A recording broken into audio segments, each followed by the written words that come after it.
माँ बाप का नाफरमान अल्लाह अल्लाह के रसूल का नाफरमान है। जिसको माँ बाप नहीं अपनाएंगे उसको अल्लाह अल्लाह के रसूल नहीं अपनाएंगे तो फिर आखिरत में कौन सा खाना होगा। बाप चौखट है तो माँ जंजीर, एक दूसरे के बिना एक दूसरा नहीं।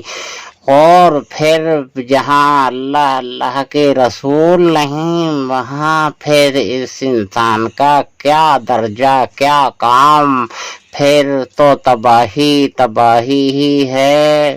दीन और दुनिया दोनों ही तबाह होती हैं ऐसे लोगों की जो माँ बापों के नाफरमान होते हैं। तो वो अल्लाह अल्लाह रसूल के भी फरमाबरदार कभी भी हो नहीं सकते, ना ही पसंद फरमाएगा अल्लाह।